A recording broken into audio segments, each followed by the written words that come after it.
সুপ্রিয় শিক্ষার্থীবৃন্দ, আশা করি তোমরা সকলেই ভালো আছো। আমিও ভালো আছি। জয়পাড়া সরকারি পাইলট উচ্চ বিদ্যালয়ের অনলাইন ক্লাস থেকে স্বাগত জানাচ্ছি আমি সঞ্জীব কুমার বর্মন। আজকে আমি অষ্টম শ্রেণীর বিজ্ঞান বিষয়ের অধ্যায় ৬ অর্থাৎ পরমাণুর গঠন সম্পর্কে আলোচনা করব। কিন্তু পরমাণুর গঠনের পাঠ ৪ থেকে ৮ পর্যন্ত আলোচনা করব। অর্থাৎ পারমাণবিক সংখ্যা, ভর সংখ্যা ও আইসোটোপের ব্যবহার সম্পর্কে আমরা আলোচনা করব। তাহলে চলো শিক্ষার্থীবৃন্দ, আমরা এই বিষয় নিয়ে আলোচনা করি, এই পাঠ সম্পর্কে আলোচনা করি। তোমরা আগেই জেনেছো যে পদার্থ ক্ষুদ্রকণা দ্বারা গঠিত। এই ক্ষুদ্রকণা দুই রকমের, অণু ও পরমাণু। পরমাণু হচ্ছে ক্ষুদ্রতম কণা। একের অধিক পরমাণু পরস্পরের সাথে যুক্ত হয়ে অণু গঠন করে। গ্রিক দার্শনিক ডেমোক্রিটাস খ্রিস্টপূর্ব ৪ শব্দে সর্বপ্রথম পদার্থের ক্ষুদ্রতম কণা নিয়ে মতবাদ পোষণ করেন। তার মতে সকল পদার্থই ক্ষুদ্র ক্ষুদ্র অবিভাজ্য, মানে যা ভাঙা যায় না, কণা দ্বারা গঠিত। তিনি এই ক্ষুদ্রতম কণার নাম দেন পরমাণু বা অ্যাটম। অ্যাটম কথাটি তিনি নিয়েছিলেন গ্রিক শব্দ অ্যাটোমাস থেকে, যার অর্থ হলো অবিভাজ্য। তার সমসাময়িক সময়ে আরও দুজন দার্শনিক, প্লেটো ও অ্যারিস্টটল, তার মতবাদের সাথে দ্বিমত পোষণ করেন। অ্যারিস্টটলের মতে পদার্থসমূহ নিরবচ্ছিন্ন, একে যতই ভাঙা হোক না কেন পদার্থের কণাগুলোকে ক্ষুদ্রতর হতে থাকবে। যাই হোক, আমরা পরমাণু সম্পর্কে আমরা জানলাম। এখন আমাদের জানতে হবে পারমাণবিক সংখ্যা, ভর সংখ্যা ও আইসোটোপ। পারমাণবিক সংখ্যা, ভর সংখ্যা ও আইসোটোপ সম্পর্কে পাঠ ৪ থেকে ৮ পর্যন্ত। প্রতিটি মৌলের আলাদা আলাদা পরমাণু রয়েছে। যেমন হাইড্রোজেন গ্যাসের পরমাণু অক্সিজেন গ্যাসের পরমাণু থেকে আলাদা। একটি মৌলের পরমাণু থেকে আরেকটি মৌলের পরমাণুর মধ্যে আকার, ভর ও ধর্মে পার্থক্য হয়ে থাকে। কেন এই পার্থক্য? পরমাণুতে প্রোটন বা ইলেকট্রন সংখ্যার পার্থক্যের কারণে পরমাণু সমূহের মধ্যে পার্থক্য হয়ে থাকে। পরমাণুতে ইলেকট্রন ও প্রোটনের সংখ্যা সমান থাকে। অর্থাৎ পরমাণুতে কী থাকে? ইলেকট্রন ও প্রোটনের সংখ্যা সমান থাকে। তবে কোনো মৌলের পরমাণুর বৈশিষ্ট্যকে বোঝানোর জন্য প্রোটনের সংখ্যা ব্যবহার করা হয়। মানে কোনো মৌলের একটি পরমাণুতে প্রোটনের সংখ্যাকে পারমাণবিক সংখ্যা বলা হয়। এখানে লেখা আছে কোনো মৌলের একটি পরমাণুতে প্রোটনের সংখ্যাকে পারমাণবিক সংখ্যা বলা হয়। হাইড্রোজেন এর একটি পরমাণুতে একটি প্রোটন আছে, তাই হাইড্রোজেনের পারমাণবিক সংখ্যা ১। অক্সিজেনের একটি পরমাণুতে ৮টি প্রোটন আছে, তাই অক্সিজেনের পারমাণবিক সংখ্যা ৮। তাহলে পারমাণবিক সংখ্যা থেকে কী কী তথ্য পাওয়া যায় তাহলে আমরা জানি। এখন কার্বনের পারমাণবিক সংখ্যা ৬। এ থেকে কি তথ্য পাওয়া যায়? পারমাণবিক সংখ্যা যেহেতু কোনো মৌলের প্রোটনের সংখ্যা, তাই বোঝা যায় কার্বনের একটি পরমাণুতে ৬টি প্রোটন আছে। একটি পরমাণুতে যেহেতু প্রোটন আর ইলেকট্রন সংখ্যা সমান, তাই বোঝা যায় কার্বনের একটি পরমাণুতে ৬টি ইলেকট্রন আছে। কোনো মৌলের পারমাণবিক সংখ্যা থেকে বোঝা যায় কি ওই মৌলের পরমাণুতে কয়টি নিউট্রন আছে। না, নিউট্রন সংখ্যা জানা যায় না। নিউট্রন সংখ্যা জানতে হলে মৌলের পারমাণবিক সংখ্যা ও ভর সংখ্যা জানতে হবে। তাহলে নিউট্রন সংখ্যা জানতে হলে কি করতে হবে? মৌলের পারমাণবিক সংখ্যা ও ভর সংখ্যা জানতে হবে। একটি পরমাণুতে ইলেকট্রনের ভর হলো অতি নগণ্য। পরমাণুর প্রায় সবটুকু ভর তার নিউক্লিয়াসে থাকে। অর্থাৎ কোনো পরমাণুর ভর তার প্রোটন ও নিউট্রনের ভর, আবার নিউট্রন ও প্রোটনের ভর প্রায় সমান। কোনো মৌলের পরমাণুতে প্রোটন ও নিউট্রনের সমষ্টিকে ভর সংখ্যা হিসাবে প্রকাশ করা হয়। এখানে ভর সংখ্যার সূত্রটি দেওয়া আছে, কোনো মৌলের পরমাণুতে প্রোটন ও নিউট্রন সংখ্যার সমষ্টিকে ভর সংখ্যা বলে। অর্থাৎ কোনো মৌলের ভর সংখ্যা সমান, তাহলে আমরা লিখতে পারি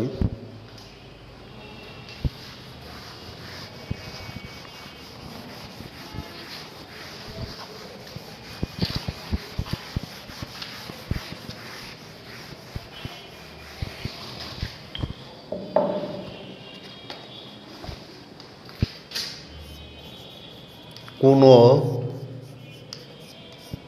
মৌলের ভর সংখ্যা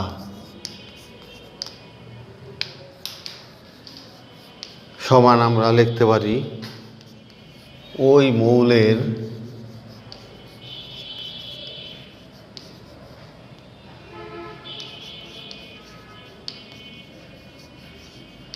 পরমাণুতে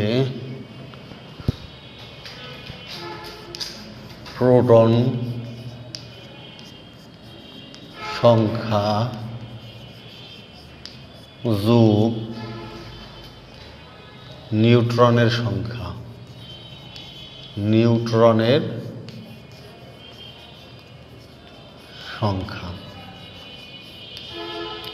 কোনো মৌলের ভর সংখ্যা সমান ওই মৌলের পরমাণুতে প্রোটন সংখ্যা প্লাস নিউট্রনের সংখ্যা।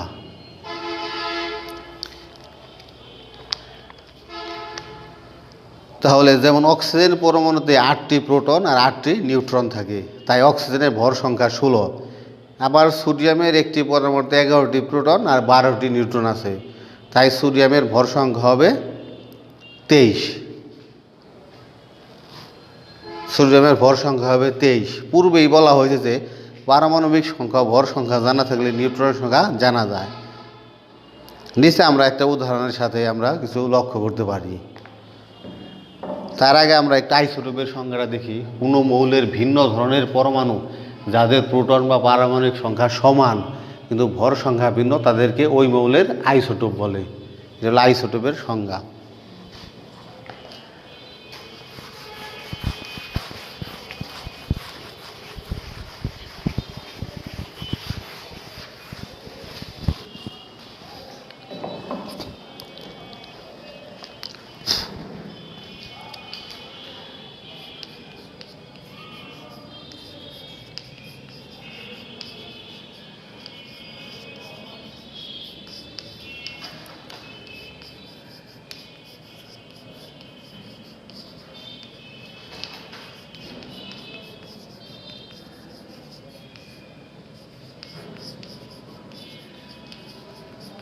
ক নামক একটি মৌলের পারমাণবিক সংখ্যা 17 ও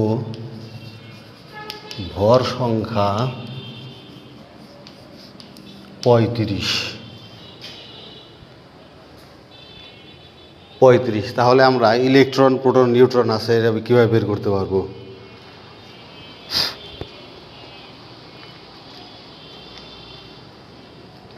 কোনো পরমাণুতে প্রোটন আর ইলেকট্রনের সঙ্গে সমান, তাই ক মৌলের পরমাণুতে ইলেকট্রন রয়েছে 17টি। এক্ষেত্রে ক মৌলের পরমাণুতে প্রোটন আছে 17টি। ক মৌলের পরমাণুতে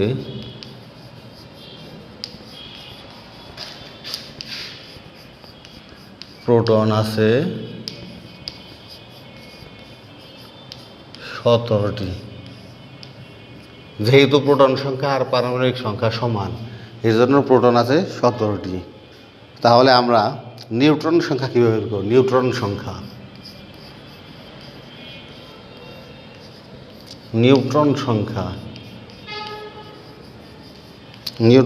সমান ভর সংখ্যা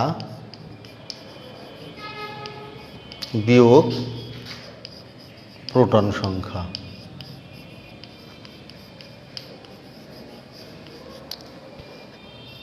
ভর সংখ্যা হলো 35 আর প্রোটন সংখ্যা 17, বিয়োগ দিলে 18 নিউট্রন সংখ্যা।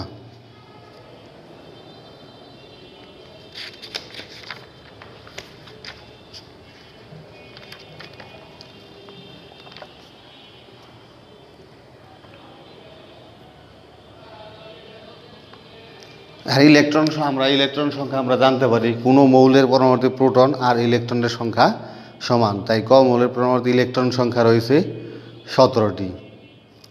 ইলেকট্রন সংখ্যা হবে 17টি। ইলেকট্রন সংখ্যা সমান হবে 17টি।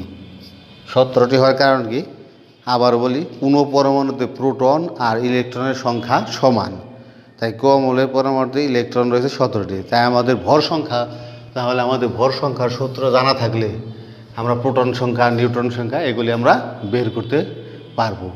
তাহলে মৌলের ভর সংখ্যা সমান ওই মৌলের পরমাণুতে প্রোটন সংখ্যা প্লাস নিউট্রনের সংখ্যা।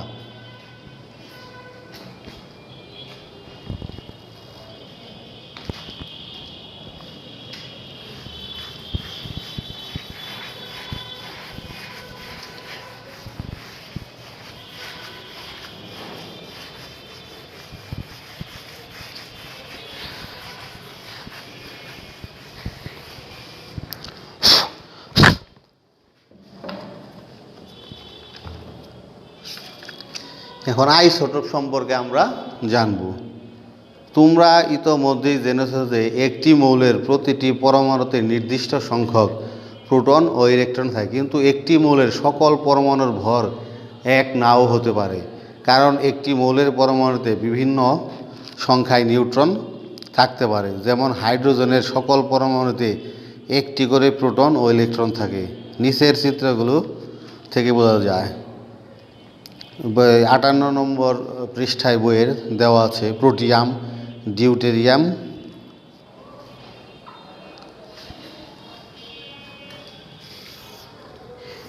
এই যে একটা চিত্র, প্লাস হলো প্রোটিয়াম,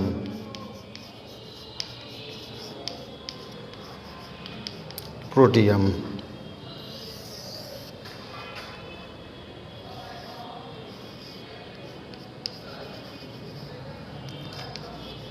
ডিউটেরিয়াম, ডিউটেরিয়াম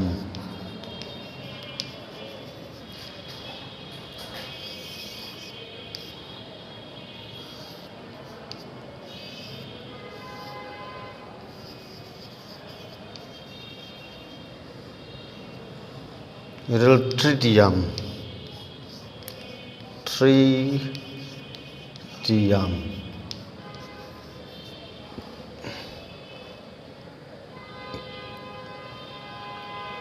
মাইনাস হলো ইলেকট্রন, ইলেকট্রন প্লাস হলো প্রোটন,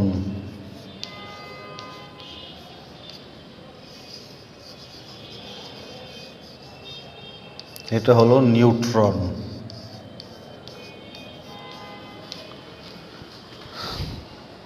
তোমরা চিত্র লক্ষ্য করো, হাইড্রোজেনের বেশিরভাগ পরমাণুতে কোনো নিউট্রন নেই, তাই এদের ভর সংখ্যা 1, কিন্তু খ চিত্রের পরমাণুটির মতো হাইড্রোজেনের কিছু পরমাণুতে একটি নিউট্রন থাকে, এদের ভর সংখ্যা 2। আবার গ চিত্রের পরমাণুটির মতো হাইড্রোজেনের কিছু পরমাণুতে 2টি নিউট্রন থাকে, এদের ভর সংখ্যা 3। চিত্রের 3টি পরমাণুর হাইড্রোজেন 3টি আইসোটোপ। এরকম কোনো মৌলের ভিন্ন ধরনের পরমাণু,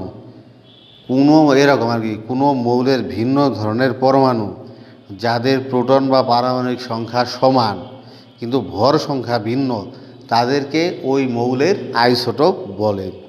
কার্বনের বেশিরভাগ পরমাণুতে 6টি প্রোটন ও 6টি নিউট্রন আছে, কিন্তু কার্বনের কিছু পরমাণুতে 7টি বা 8টি নিউট্রনও থাকে, তাই কার্বনের 3টি আইসোটোপ রয়েছে।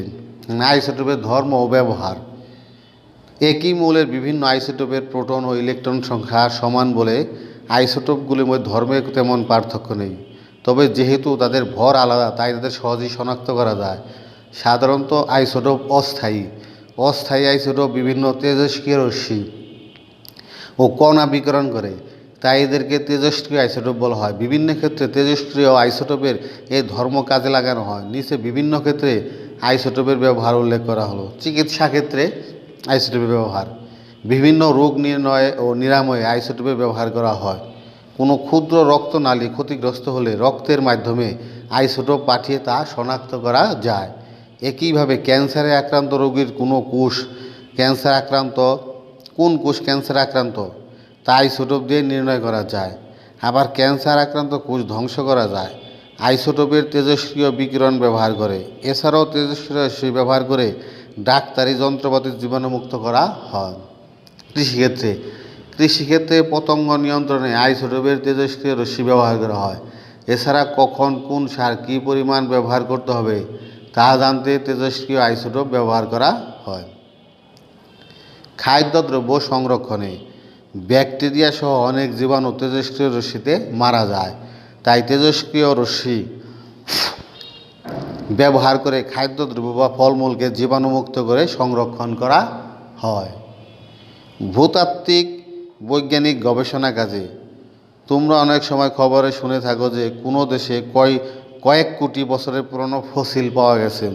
কিভাবে বিজ্ঞানীরা জানেন যে ফসিলটি কত বছরের?